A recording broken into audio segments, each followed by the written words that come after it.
سلام، امیدوارم که حالتون خوب باشه. من ماجده هستم و این یک پلیلیست جدید درباره یک کتاب خیلی خیلی داغ در بازار نشر دنیاست که کمتر از 2 ماه پیش این کتاب منتشر شده و همزمان با دریافت کپی رایت قانونی ترجمه فارسیش هم در ایران منتشر شده. کتاب مغز رفیق باز، عصب شناسی دوستی، همدلی و زندگی اجتماعی، نویسنده بن راین و ترجمه پویا پاکنژاد از نشر نوین.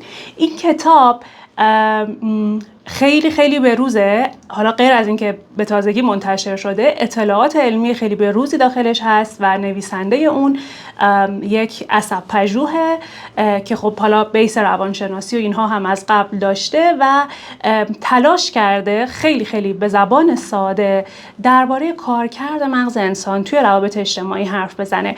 ما چرا رفتیم سراغ این کتاب و قراره که این کتاب رو با هم بخونیم؟ به خاطر اینکه سالهای گذشته بارها من این رو از دوستانم شنیده بودم که بیاید یک کتاب راجع به دوستی بخونیم. وقتی در مورد رابطه حرف میزنیم جای دوستی خیلی خالیه، نگاه کردن به دوستی مشخصا. حالا ممکنه مثلا توی کتابی مثل گفتگوهای عاشقانه اشاره‌هایی به دوستی میشد یا میشد کتاب‌های مختلفی مثل مرزها و رابطه ها درباره دوستی و مرزهای رابطه توی دوستی صحبت کرده بود، اما مشخصا درباره خود دوستی و روابط اجتماعی ما کتابی نداشتیم. یعنی من حداقل سراغ نداشتم که بتونیم بخونیمش، ازش چیزایی یاد بگیریم و تغییراتی توی زندگیمون ایجاد کنیم.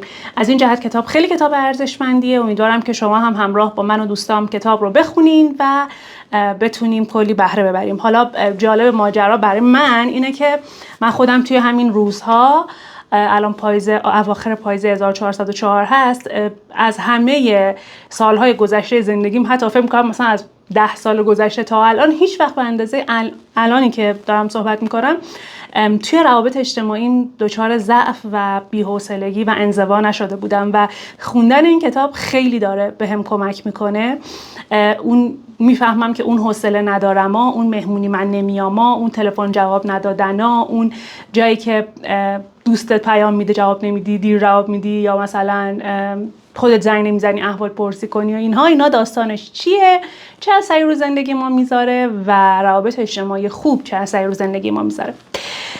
خلاصه که آره، من خودم الان زخم خورده هستم و بکنم که خیلی به این کتاب احتیاج دارم. توی ویدیو من میخوام در مورد مقدمه کتاب و فصل 1 صحبت بکنم و طبق معمول دیگه یک سری نکاتی رو از این بخش ها بگم. یه پیشگفتار خیلی جذابی هم دکتر عبدالرحمن نجرحیم، مغزپژوه اجتماعی انتقادی، واسه این کتاب نوشتن که خوندنش واقعا خالی از لطف نیست و بر من خیلی جذاب بود.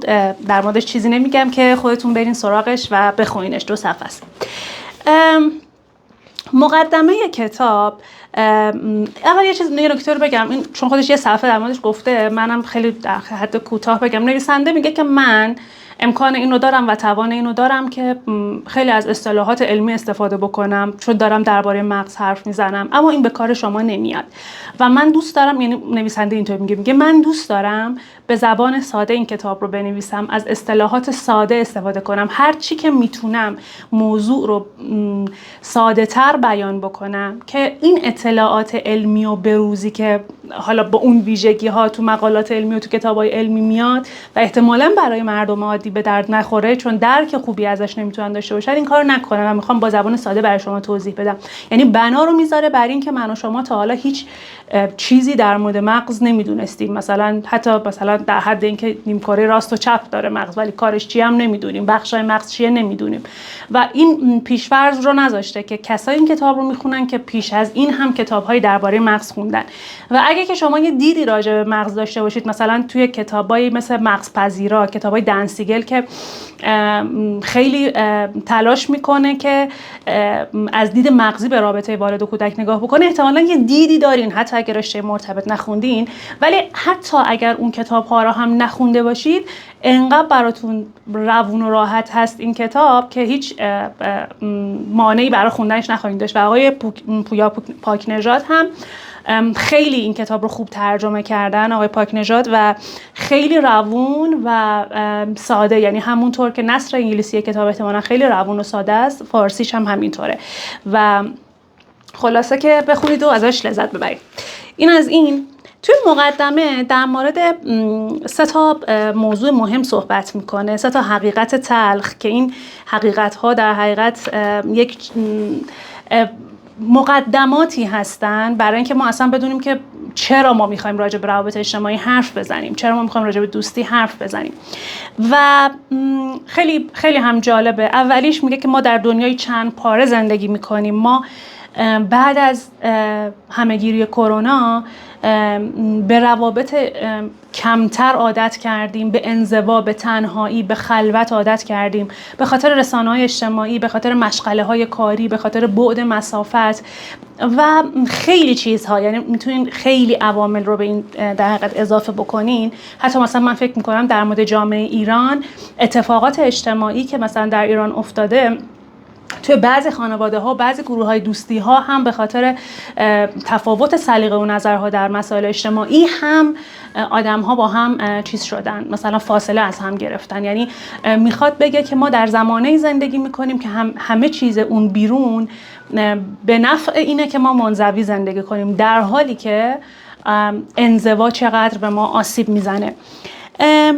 میگه که تفرقه دشمن سلامت مغزه و یه بحث خیلی جالبی رو داره که تو کتاب تو فصل مختلفش قطعاً خیلی بیشتر به این نکته میپردازه که مغز ما سیم پیچیش و نوع کارکرد مغز ما جوری طراحی شده که ما در ارتباط با انسان‌های دیگه باشیم. مثلا یه مثالی میزنید در مورد مثلا یه حیوان دیگه، حیوان نمیدونم چی بود که تنهایی زندگی میکنه، ببر فکر کنم اگه درست یادم باشه، که مثلا این اصلا نیاز نداره به جمع، چون که خودش تنها میره شکار میکنه، خودش از پس خودش برمیاد و اگه کسی بیاد مثلا کنارش، دوستی مثلا داداشی هم قبیله اینا، باید غذاشو باهاش قسمت بکنه و اینا نمیخواد. اما مثلا میمون ها یا نمیدونم مورچه ها یا پرنده ها، اینها جوری ذات در حقیقت خلقتشون جوریه اینها که نیاز دارن به اینکه تو جمع زندگی کنن و بقای اونها در جمع اتفاق میفته و اصلا اونها تصمیم نمیگیرن که جمعی زندگی کنن، فقط میتونن جمعی زندگی کنن. در مورد انسان هم از نظر فیزیولوژی مغزی و از نظر ساختار اون، ما برای زندگی اجتماعی آفریده شدیم. منتها ما انتخاب داریم. یعنی فرق ما با حیوانات دیگه اینه که خب ما انتخاب داریم، خیلی وقتا نیازمون رو نادیده میگیریم، نیاز خودمون رو به روابط اجتماعی نادیده میگیریم و سلامت روانی و جسمیمون تحت تاثیرش قرار میگیره و دونستن این اطلاعات به ما کمک میکنه که حالا اگر هم یه جایی داریم انزوا رو انتخاب میکنیم، بدونیم که چه بهایی برای زندگیمون داره، یا این مثلا سبک زندگی که الان مثلا من دارم، من بدونم که این داره با من چه کار میکنه، از نظر سلامت جسمی و از نظر روانی با من داره چه کار میکنه. و خب توی این کتاب خیلی مفصل در این رابطه صحبت میشه که چرا به مغز آسیب میرسه وقتی که ما فاصله میگیریم از آدم ها. و موضوع بعدی اینجا تو مقدمه خیلی خلاصه بهشون میپردازه، ولی تو فصلهای بعدی بیشتر، مغز کاستی هایی داره که میتونه ما رو از هم دور کنه. این هم خیلی نکته جالبیه بچه ها. نویسنده میگه که الزاماً اگر مغز من به من گفت نرو مهمونی، اون درست نمیگه. اگه من مثلا میگم توی رابطه دوستی من رفتم مثلا با یکی رفتم بیرون، بعد از یک رفتارش خوشم نیومد یا من اذیت شدم و بار بعدی که میخوام برم اونو ببینم، احتمالا مغزم به من میگه نرو. یا مثلا وقتی خوابم میاد مغزم به من میگه نرو باشگاه. یا مثلا چون تو موقعیت‌های مختلفی انگار که مغز ما خیلی وقتا دستورایی میده به سمت انزوا، به سمت تنهایی، به سمت تو جمع نرفتن. میگه الزاما ما نمیتونیم به مغزمون اعتماد کنیم، چون مغز ما کاستی هایی داره که ما رو به سمت اشتباهاتی سوق میده. مثلا یه مثال بزنم، حالا اونا که چیزایی بودن که مثلا فرض کنید که من به خوردن نوشابه عادت دارم، خب، و قند در خوردن آنی قند، خب حالا قند خون منو بالا میبره و بعد من یه نشاطی پیدا میکنم، یا با خوردن شکلات یا مثلا حالا هر چیز شیرین دیگه ای. مغز من به من نمیگه که تو مثلا الان امروز خیلی قند مصرف کردی، یا مثلا قند خون تو چقدر بالاه و تو چقدر مثلا در معرض ریسک هستی. من بلافاصله که نوشابه رو میبینم میخوام نوشابه بخورم و نمیتونم نخورم و لذت میبرم از اون خوردن، و بار بعدی که نوشابه میبینم باز هم هورمون هایی که در مغز من ترشح میشه منو میبره به سمت اینکه دوباره نوشابه بخورم و این نشان دهنده اینه که مغز ما الزاما تصمیماتی که ما رو به سمتش سوق میده به سمت سلامتی سوق نمیده و ما نمیتونیم بهش اعتماد کنیم. خیلی وقتا داره ما رو گول میزنه و این دلیلش اینه که ما لذت بردیم از کارهای اشتباه قبلی که در مورد این تو فصل اول خیلی مفصل صحبت میشه. این از مقدمه. فصل یک عنوانش هست که خجالتی نباشید، مزیت‌های پنهان تعامل اجتماعی. من خیلی هایلایت کردم. من این سری تصمیم گرفتم که با کتابم بیام توی ویدیو، همیشه یادداشت می‌نویسم نکات رو، این سری تصمیم گرفتم که با کتابم بیام، یعنی نکاتی که میخوام بگم رو از اون جاهای انتخاب بکنم که زیرشون خط کشیدم و بر خودم جالب بوده. فکر می‌کنم که اینطوری حالا شاید به جملات کتاب یا مثلا دقیقاً اون نکته‌ای که کتاب گفته شاید مثلا بهتر بتونیم بپردازیم. یه موضوع خیلی خوبی رو همون اول فصل مطرح میکنه، میگه ما روز به روز منزوی تر میشیم. بشر امروز نسبت به 10 سال گذشته تحقیقات نشون داده که ما بسیار تنها تر شدیم. یعنی زندگیمون، مثلا حتی خرید کردنمون، جایی رفتنمون، انجام دادن مثلا کارهای ضروریمون، همه اینا داره ما رو به سمت انزوا میبره و تاکیدم میکنه، میگه اصلا خیلی هم اینم بعد از کرونا خیلی اتفاق افتاد. ما عادت کردیم به ورزش آنلاین، عادت کردیم به کلاس آنلاین، عادت کردیم به مثلا ندیدن اقوام و خانوادهمون، عادت کردیم به این که با سوپرمارکتی حرف نزنیم. حتی مثلا میگه که حتی ما حواسمون بود که اون دستش رو به چیزایی که ما خرید کردیم نزنه، با فاصله اجتماعی رو رعایت کنیم با آدما، و اگه کسی این فاصله رو رعایت نمی‌کرد مثلا کار بدی کرده بود. و مغز ما به این موضوع عادت کرد و نه اینکه نیازش تغییر کرد. این خیلی موضوع مهمیه. مغز بشر امروزه به انزوا عادت کرده، ولی این عادت براش مخربه چون نیازش به روابط اجتماعی رو تغییر نداده.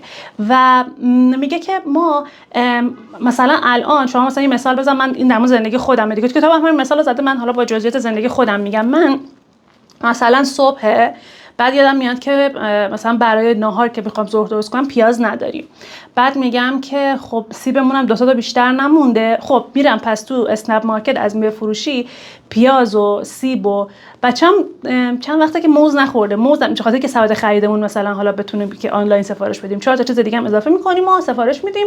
من میگم حالا که نشستم الان دارم سفارش میدم، سوپری چیزی نمیخوام، اونم سفارش میدم میاد خونه و بعد من اون تایمه چیکار میکنم؟ بعد مثلا کتابمو میخونم یا نشستم رو مبل یا به هر حال هر کاری میکنم رابطه اجتماعی ندارم. خب در حالی که و بعد اون آدمی که میاد دم در، منم مثلا خودمو میگم معمولا مثلا حجابم زیاد نیست تو خونه، بعد گوشه درو باز میکنم علای در اونم میگیرم، مثلا فقط خیلی ممنونه مثلا درم باز نمیکنم، یعنی که به خاطر که اما گربم از خونه میره بیرون تو راه رو اینا، به خاطر اینکه پاش کثیف نشه ما گوشه درو باز میکنیم، پلاستیکو میگیریم که حتی مثلا من با گوشه در یه ذره بیشتر باز شه با اون آدم واسه بشه سلام احوال پرسی هم کرد به عنوان ارتباط اجتماعی.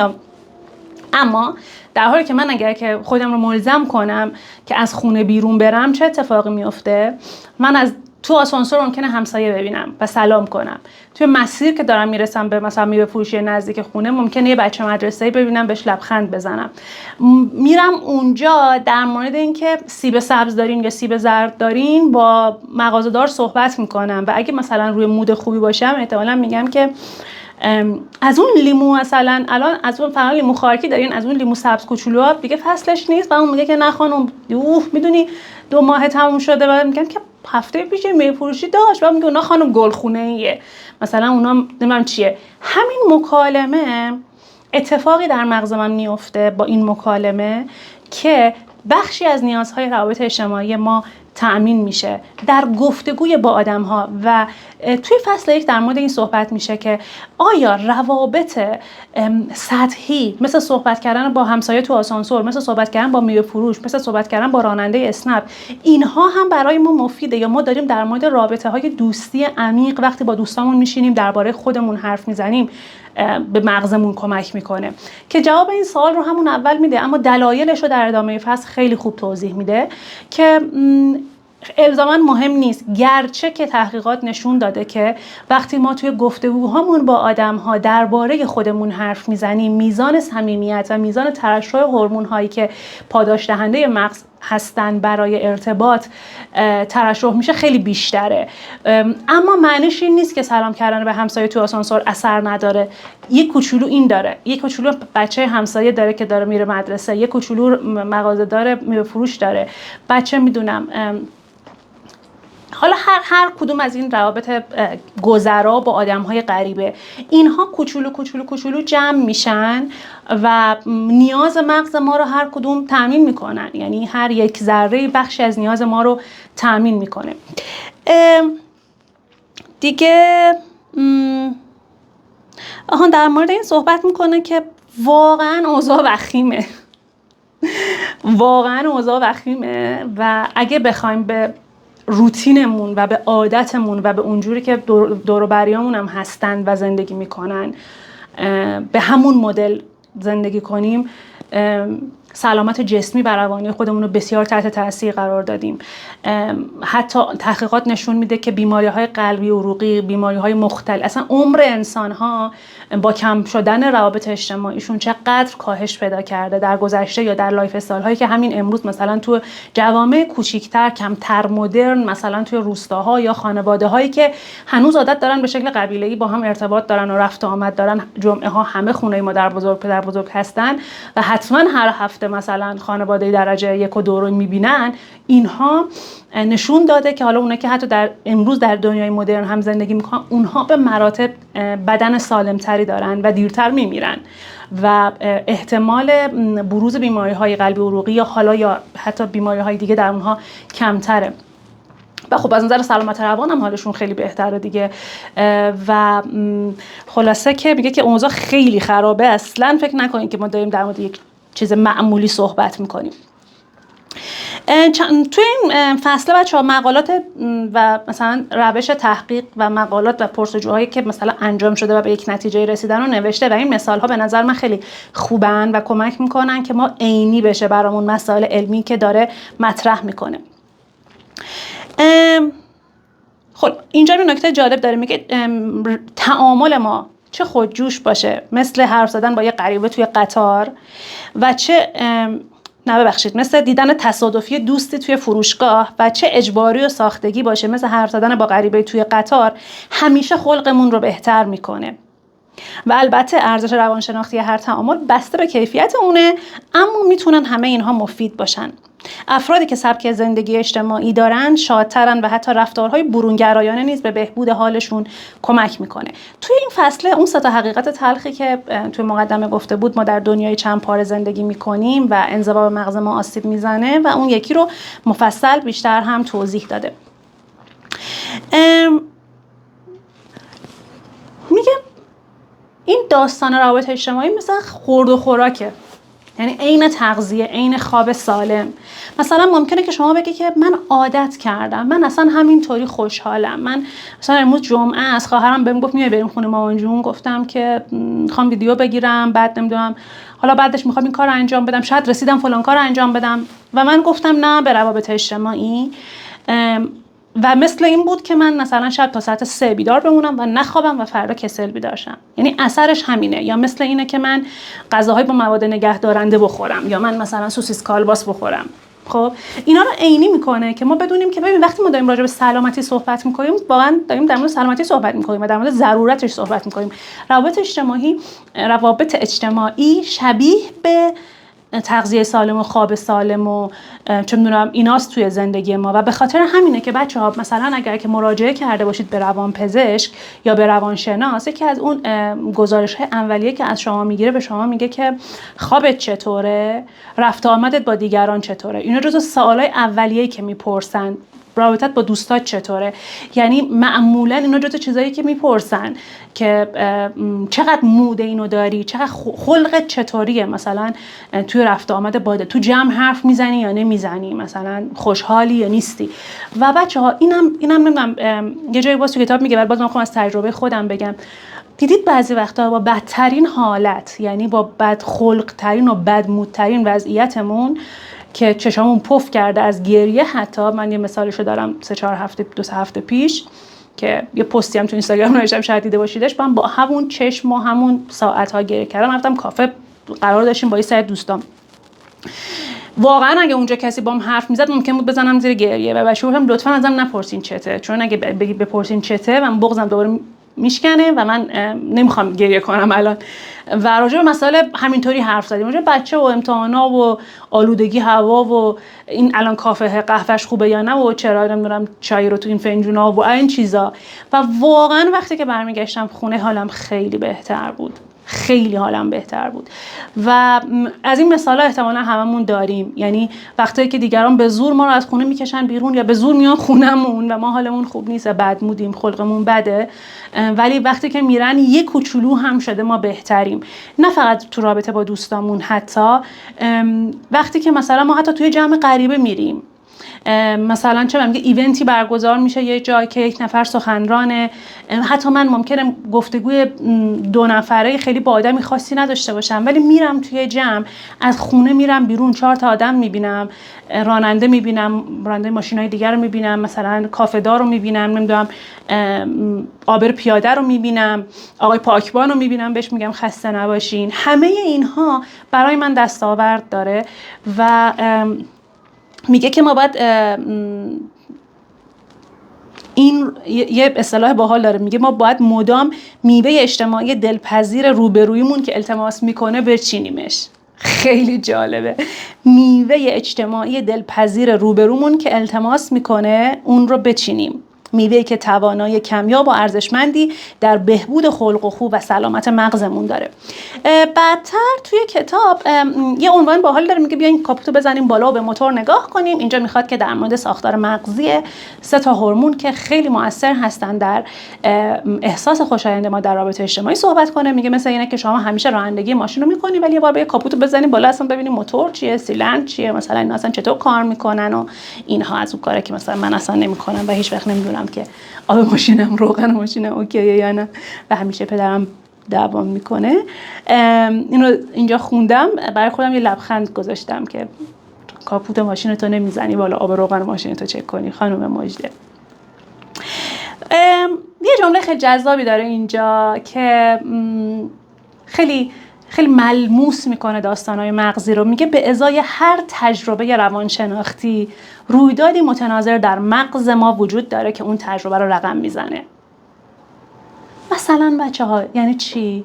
یعنی اتفاقی مثل خوشحالی، مثل احساس تنهایی، مثل درد گرفتن، مثل قلبم بشکنه، دلم بسوزه، مثل اونجایی که بهم بر میخوره. هر اتفاقی که در حوزه روان برای ما میفته متناظر با اون یک اتفاقی در مغز میفته، قابل مشاهده، قابل اندازه‌گیری و تایید شده از نظر علمی و خیلی جالبه و میخواد به ما کمک بکنه که با دیدن این فرایند مغزی به زبان ساده توی روابط اجتماعیمون ببینیم که ما بعضی وقتا چه چیزهایی رو جایگزین چه چیزهایی میکنیم، در حالی که میتونیم جور دیگه‌ای به مغز خودمون کمک بکنیم. 3 تا هورمون رو معرفی میکنه توی کتاب، همین جاهاست. آره من میخوام دیگه خیلی همه کتاب رو نگم که شما لذت ببرید از خوندن کتاب. اکسیتوسین، سروتونین و دوپامین که هورمون هایی هستن که برهم کنششون، کاری که انجام میدن در سلول های مغزی باعث میشه ما از یک ارتباط، همین یه دونه ارتباط، لذت ببریم و بار بعدی غیر از اینکه همین الان لذت ببریم، بار بعدی هم مشتاق باشیم که اون کار رو انجام بدیم، انگیزه تکرار اون کار رو داشته باشیم. و توضیح میده که میگه مغز ما و حیوانات حتی و همه اون کسایی که سیستم پاداش مغزی توی مغزشون دارن جوری کار میکنن این هورمون ها و مدارهای مغزی که ما وقتی روابط اجتماعی برقرار میکنیم پاداش میگیریم، لذت میبریم. لذت بردن یه جور پاداش گرفتنه و شبیه حتی به اعتیاد میشه و این خوبه برای مغز ما. و اون مواد مخدر رو نمیدونم قند و شیرینی و اینایی که به ما اون حس رو به صورت کاذب میدن همون فرایندا رو دارن ایجاد میکنن ولی اون اثر رو ندارن. خوردن شکلات ممکنه شبیه به همون لذت رو ایجاد بکنه و من احساس کنم که چقدر دوست داشتم و میخوام بار دیگه هم انجامش بدم. یا مثلا چه میدونم کشیدن مواد مخدر مثل ماریجوانا، مثل خوردن مثلا مشروب، اینجور چیزا مثلا حالا اگه که لذت داشته باشه، نمیدونم که مثلا خوب بود یا نه، ولی به هر حال یک لذتی میده که فرد میخواد بار دیگه تکرارش بکنه و فرآیند اعتیاد شکل میگیره. اما این نکته خیلی مهمه که این موضوع اثر ماندگار روی مغز ما نداره و اثر کمک کننده هم نداره. گرچه که این سیستم پاداش داره کار میکنه، به سلامت ما کمک نمیکنه و برای ما مخربه. و عوضش روابط اجتماعی سالم، روابط اجتماعی خوب، همون سلامای ساده، همون روابط سطحی تا روابط با کیفیت، تا مثلا عمیق ترین رابطه انسانی که به نظر من رابطه درمانگر و مراجع تو اتاق درمان هست، یا رابطه مادر و فرزند، یا دو تا شریک عاطفی، یا دو تا دوست صمیمی که در اوجی که مثلا دارن با هم حرفای عمیقی میزنن، چه این سر طیف چه اون سر طیف، این در حقیقت مدار مغزی که پاداش به ما پاداش اجتماعی میده و پاداش میده و انگیزه میده برای اون کار و لذت به ما میده، اینها اثر مثبت داره و در ما ماندگاره و کمک میکنه که ما بار بعدی دوباره بتونیم بریم سراغ ارتباط. یادمون بیاد بابا همیشه همینطوریه ها، خودمون به هم میگیم، به دوستامون میگیم، به خودمون هم میگیم اون دفعه حالم بد بود رفتم خیلی خوب شد. مثلا من همین الان که دارم با شما صحبت میکنم با یه دوستم قرار دارم برم کافه و میتونستم هم نرم، اما این کارو کردم به خاطر اینکه به خودم گفتم که تمام جمعه‌تو مثلا توی خونه تنها بمونی، حالا یه قهوه رو با یکی بخور. میدونیم تو این قسمت در مورد این صحبت شده، من دیدم خیلی دیر شده، میخوام به قرارم برسم، دوستم منتظرم زیاد نمونه، شوخی میکنم. این قسمت چون که مواد شیمیایی رو توضیح داده و روش کار کردن اکسیتوسین، اول رو کدوم بخش مغز میاد، بعد سروتونین ترشح میشه، ترشح اکسیتوسین و سروتونین باعث ترشح دوپامین میشن و اینا فرقشون با هم چیه صحبت میکنه. و در حقیقت یه جمله باحالی هم داره، میگه ترجیحات اجتماعی منحصر به فرد هر شخص واقعا بازتاب تفاوت در عملکرد مغزمون هست. مثلا ممکنه من از خوردن یه دونه نارنگی خیلی لذت ببرم و خیلی خوشحال شم و شما کمتر، یا شما از تعریف کردن یه جوک که یک دوستی براتون تعریف میکنه خیلی بخندید و خیلی خوشحال شین و خوشتون بیاد من کمتر. میگه که این میزان در هر فرد منحصر به فرده که ما دقیقاً مغزمون کدوم واکنش رو نسبت به رخ دادن نشون میده، اما به صورت کلی میشه گفتش که این مدارها شبیه به هم توی مغز همه آدم‌ها کار میکنن. در هر حال مغز ما همیشه از همصحبتی و همراهی با دیگران لذت میبره. دستش هم درد نکنه. توی این فصل میخواست ما رو قانع کنه که ما برامون خوبه که خجالتی نباشیم و بریم در تعاملات اجتماعی. توی فصلای دیگه هم در مورد موضوعات دیگه صحبت میکنن که من هم تو ویدیوهای بعدی در موردش حرف میزنم. حالا سوالی که من میخوام که شما بهش فکر بکنید و در موردش با هم دیگه حرف بزنیم، این روزها توی زندگیتون، همین الان که تازه میخوایم شروع کنیم کتاب رو بخونیم، این روزها توی زندگیتون چقدر اولویت میدید به روابط اجتماعی؟ آیا فکر میکنین که نیاز بهبود دارین توی این زمینه؟ موانع دارین؟ آیا نسبت به سالهای گذشته تغییری کردید؟ نسبت به 5 سال پیش خودتون تغییری کردید یا نه؟ بیاین یکم دقیق بشیم و بدون اینکه حالا بخوایم بگیم که من از این بعد میخوام چیکار کنم یا تصمیم جدیدی بگیریم، فقط صرفا مشاهده کنیم. مثل مثالایی که من امروز زدم که من خیلی وقتا میگم نه، خیلی وقتا میگم نمیام، خیلی وقتا پیاممو جواب نمیدم و واقعا نسبت به گذشته بسیار بسیار روابطم محدودتر شده و اثرش رو هم، اثر سوءش رو در حقیقت در سلامت روان و بدن خودم دارم میبینم. حالا امیدوارم که با هم بتونیم تغییر ایجاد کنیم. مرسی از همراهیتون. مراقب خودتون باشین تا ویدیوی بعدی. خدا نگهدار.